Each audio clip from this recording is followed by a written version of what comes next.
Hey everybody, it's the second part of my top 25 best WCW pay-per-views. Previous video, I went from 25 to 19 with honorable mentions. I'm going to mention a few more honorable mentions here. Halloween Havoc 1993, which had the culmination of the Vader Cactus Jack build, which was a pretty damn good match. Texas Death Match, that was really good stuff. Beach Blast 93, which had Sting, Davey Boy Smith versus Sid and Vader, which was a pretty good tag team, underrated. Both teams were tag teams were underrated. If nothing had happened with Davey Boy later in the year, with him allegedly getting crossed with somebody and getting fired, it would have been interesting to see if he would have been a world champion. Great American Bash 1990, finishing up of the build between Sting and Ric Flair, where Sting was able to win the WCW Championship, well, NWA Championship at the time. And then Halloween Havoc 1990, even though you had the goofy end of Sid versus Sting, still had a really solid undercard. Halloween Havoc 1989 was also good stuff, even with the Thunderdome cage with Muta and Funk versus Sting and Flair, which was weird to see them team up. And then you had Great American Bash 88, which had Sting, or not Sting. Well, Sting was on the card, but I don't remember where he was. But you had Dusty versus Barry Windham. Actually, that might have been the previous match. No, I think that was this one. And then some of them kind of blend together. But I remember Great American Bash ending pretty well with Flair versus Luger. And there were some other solid matches underneath. And then Bunkhouse Stampede 88. It was the only Bunkhouse Stampede pay-per-view, but it was still pretty fun. You had Hawk versus Ric Flair. That was good stuff. There was a lot of good stuff there, even though it was only a two-hour thing with 5 matches. Hawk versus Ric Flair, though, sticks out in my mind, being pretty fun. So those are the rest of the honorable mentions. Now we go to Hog Wild 1996. Now, despite the whole Sturgis setting and the guys revving their bikes and everything and all that kind of weird stuff, you still had some pretty damn fun matches. Eddie versus Ric Flair, the Steiners versus Harlem Heat. You had quite a bit of good stuff. I mean, there was Eddie and Flair, I believe, were fighting over the U.S. title. So there was some good stuff to it. I mean, it's like I really enjoyed what I was watching.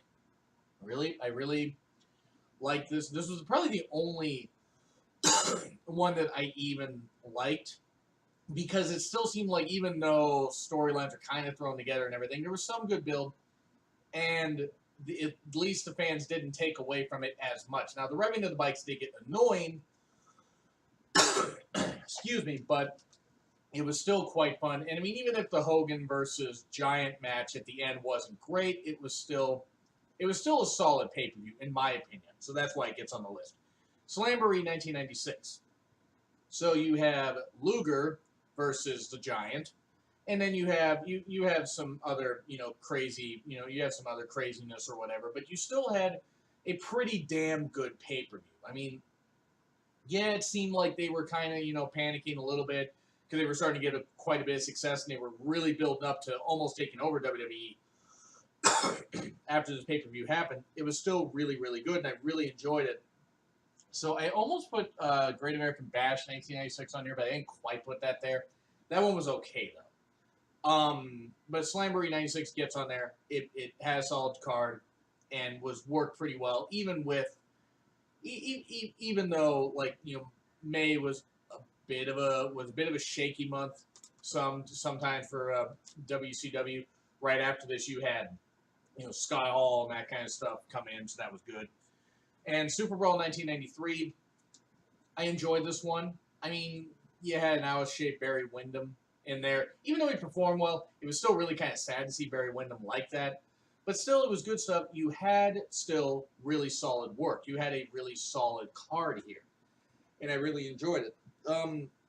At least I believe Barry, yeah, it was Barry Windham that came in at this point, because it's like Barry Windham in 1994. The man, it's just really sad, the stuff that he had happen to him. Not being able to control his demons. But Super Bowl 93 had the White Castle of Fear strap match. I do remember that one. That was Sting and Vader in the weird mountains and, the movie production shit. That was kind of weird. So that's one I knew for sure happened on this card, and there was other good stuff to it. So Super Bowl 93 gets on the list. Spring Stampede 1997. DDP, Randy Savage put DDP over in a huge way. Boom, Diamond Cutter, 1, 2, 3. That was very good. That was very, very good. there was also solid undercard. I believe this had Jericho versus the Ultimate Dragon. I believe it was either that or it was a Bash at the Beach. It's like some of these kind of mixed together. But I remember the cruiserweight division from '96 through most of these pay per views, and especially in '97, always had solid matches, even if they weren't always given the best story. There was just always so much about it, so you almost could find just great stuff with any of these cards. DDP being put over by Randy Savage was really nice.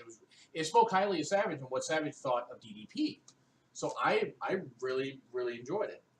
And then you have Super Bowl 1992. This probably was my favorite, and we are at now number 14. Probably my favorite Super Bowl pay-per-view. And the reason is it had Brian Pillman versus Jushin Thunder Liger, which is a match that will be etched in my mind for the rest of my life. It is something that is, to me, picture perfect.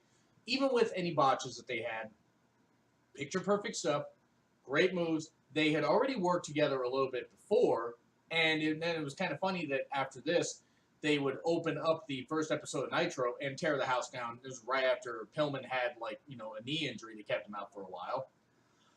It was either a knee or it was like a shin injury. I forget which one it was. But anyway, back to this match.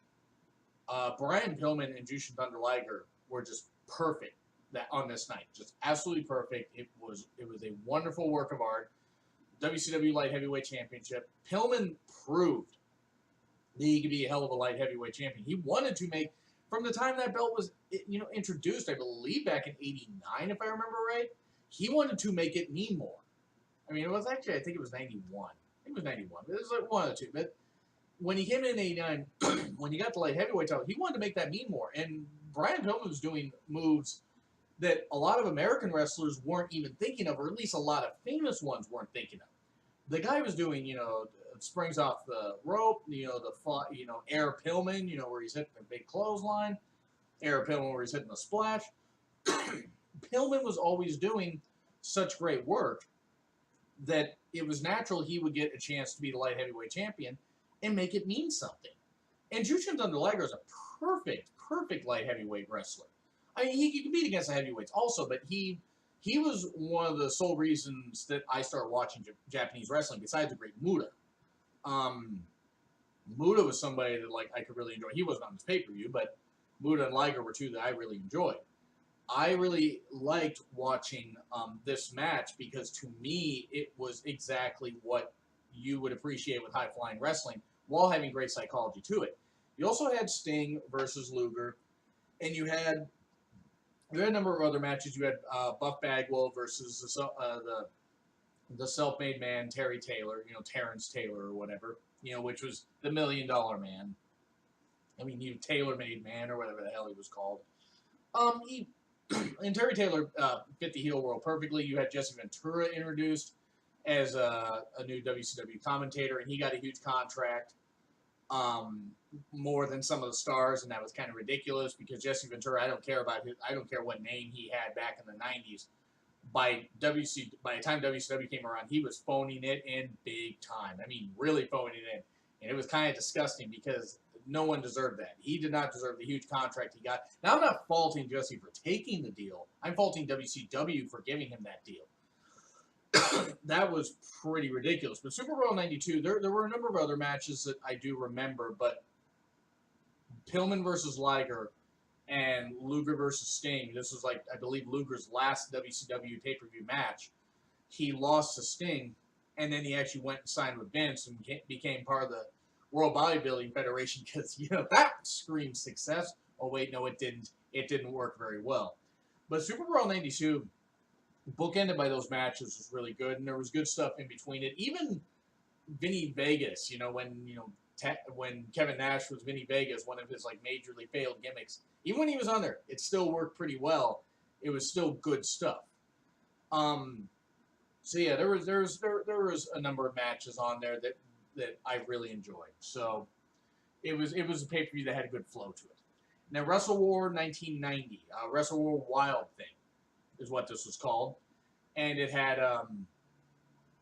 Flair versus Luger, which was a solid match, really solid match actually. it just Wrestle War 90 just had some good stuff. It had, I believe this was the one that had Midnight Express versus the Rock and Roll Express. You had such a huge glut of talent back then that so many matches kind of mixed together for me.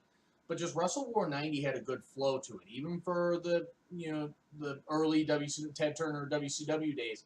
Really had good stuff, and I really just remember enjoying the pay per view, even with a couple matches that weren't all that great. I remember enjoying the pay per view as a whole. So it gets on this list at number 13. Number 12, and this is, I can't read my own handwriting, which speaks volumes about me, Starrcade 88. Starrcade 88 had Luger versus Flair on the main the main event, which was a solid main event. I'm not fond of giving credit to Luger. I can't stand Lex Luger. I would punch the guy in the face if I got a chance. I don't care if he's been saved or whatever. The man murdered Miss Elizabeth. I mean, just saying. Whether he did it, whether he did it by himself, whether he intentionally did, his actions led to that. Whatever. Anyway, that's getting a little dark, and I'm sorry, but that's how I feel. I'm sticking to it. But Luger, at the time, was really, really hot, and Flair brought a ton of shit out of him. I mean, they wrestled matches in 88, and I believe 89 for a little bit. I mean, I'm not sure if they wrestled too many in 89, but I know they wrestled some in 1990, and it was really good stuff. They really played off each other really well. And Starrcade 88 had a good amount of stuff on the undercard. It had Sting and Dusty Rhodes going against Road Warriors who were trying to turn heel, and the fans weren't booing them. And there was just a number of really good matches that you could find yourself enjoying. I mean, so it was really solid stuff. So anyway, now we go to Beach Blast 92, which featured Rick Rude versus Ricky Steamboat, one of my favorite matches in WCW history, 30-man Iron Man match. It was great psychology, great stuff. Steamboat fight from underneath and beating Rick Rude. Oh, spoiler alert. I mean, come on, you should have seen the match by now. But anyway, it also had Sting versus Cactus Jack. This is a build-up after Cactus Jack had been targeting Sting for a while. And that was really good stuff, and I really enjoyed that one. That was a great Falls Count Anywhere match. And there was other stuff, too. But even though Jesse Ventura was posing with a bunch of women that like had all frizzy hair and the bright suits, and there was so much neon in the early freaking 90s. Dear God, how did I ever live through that shit? Because I was born in 81. That's why I say that. And Beach Blast 92, those two matches, there was a good undercard. Really set well. And I know I say that a lot during my previous video and this video, but I can't remember every single match that goes on. I'm sorry, I was just looking out the window because I thought I saw fire and rescue at the apartment here.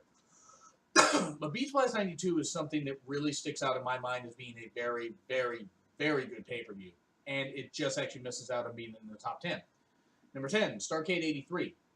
First ever Starrcade. Steamboat and Youngblood versus the Briscoes. Valentine and Piper in the dog collar match. Flair versus Harley Race. Cage match. Other matches also. But those are three that stick out in my mind. First ever closed circuit television, big name, big money event, and it showed that Jim Crockett was really knew what he was doing at that time before he started spending way too much money. But they really knew what they were doing, and they really had something. In Starrcade 83, not everything's great.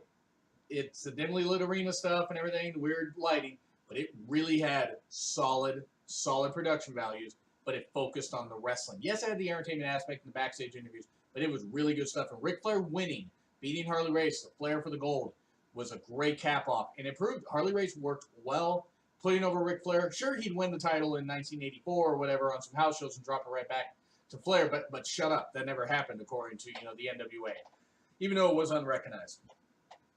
I still think it should have been recognized because, hey, Harley Race did a lot for wrestling. Still does, too. But anyway, so that's my list for right now. I'm going to be back with my top 9. Follow me on Twitter if you'd like, @RebornAgain, REBOURNE again. I'll be back.